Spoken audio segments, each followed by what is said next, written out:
Hey, thanks for making it to Veterans Info Tap. I'm glad you made it. Got some important news. This was actually buried into the NDAA, so that's the National Defense Authorization Act.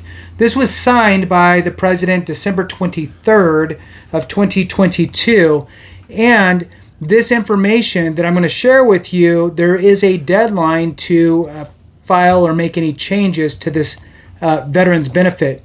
I have a couple different things that I'm going to read from here, and let me slide that over, bring this one forward. The headline here that I saw that's bringing this to my attention is veterans have less than 6 months to make this change to their pension.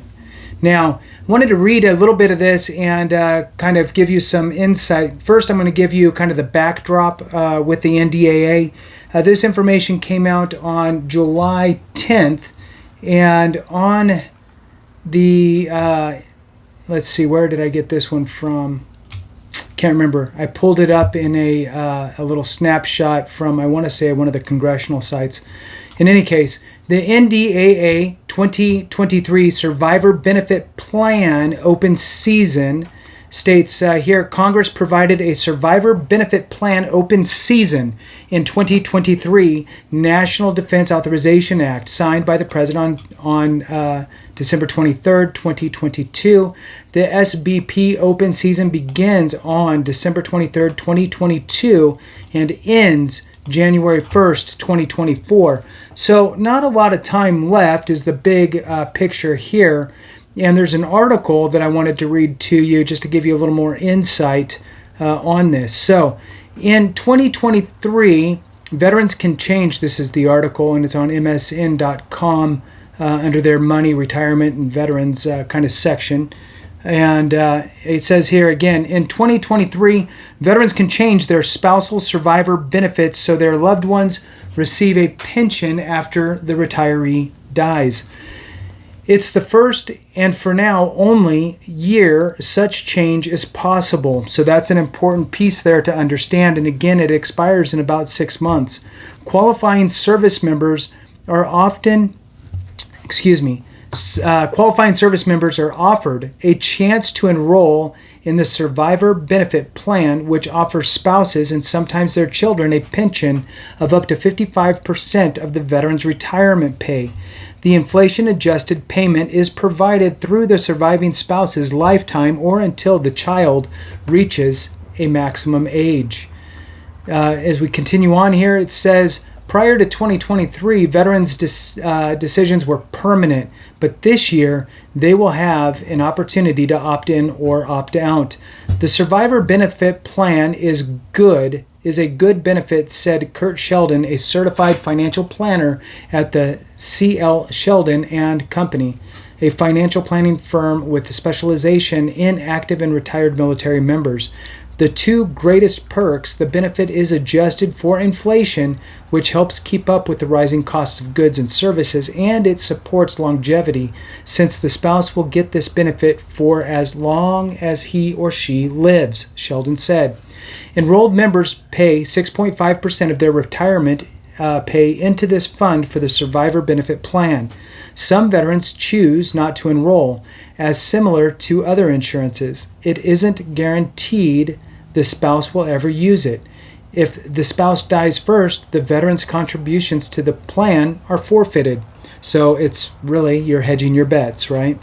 The real question a veteran should think about is, what financial circumstances would their spouse be in when they die? Said Mike, I'm not quite sure, Messi, president of the American Armed Forces Mutual Aid Association. For example, does the spouse have other investments, pensions, or life insurance to rely on?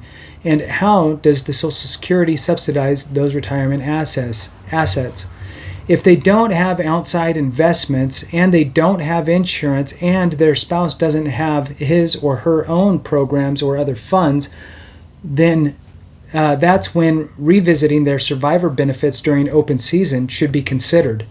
Those who choose to opt in will have to pay back whatever premiums they would have owed had they entered at the time of their retirement. Anyone deciding to opt out will not get any money returned. So again, let's read that because that's important.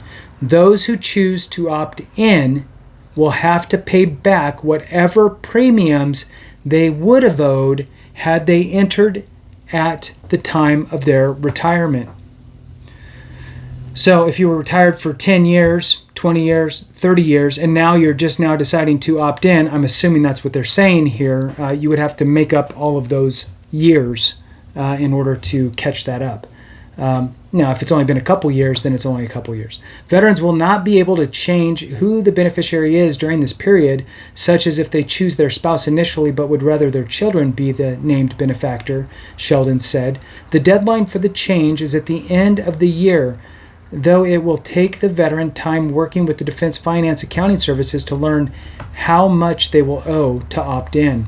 So, to find out how much you would owe if you opt in, you'll be working with the Defense Finance Accounting Services, so DFAS, to learn how much you will owe if you opt in, if you've never been opted in before. And again, another important piece, if you decided that, you know what, hey, I'm going to opt out, my life circumstances have changed, I no longer need this benefit for whatever reasons, and you decide to opt out, you're forfeiting whatever you've paid into the program or plan. So, important to think about. And again, this deadline is the end of the year, so you have to do this before January 1st of 2024, and I think that's pretty much it. I'm just scanning through here. Oh, in addition, there's also the Reserve Component Survivor Benefit Plan as well, which is the RCSBP. So that is also an option. So here it states, there's a little paragraph from this piece that I pulled out of one of the other websites. The SBP open season allows for retirees receiving retired pay eligible members or former members awaiting retired pay who are currently not enrolled in SBP or RCSBP, which is the Reserve Component Survivor Benefit Plan, to enroll. For members who enrolled during the SBP open season, the law generally requires that the member will be responsible to pay retroactive premium costs that would have been paid if the member had enrolled at retirement. So it's basically just reiterating what I had already said. If you've been out for 15 years and now you're finally opting in, you would have to go back and pay all of that time. I don't know if there's any sort of time limits as far as your exit from service to now deciding to pay into the plan.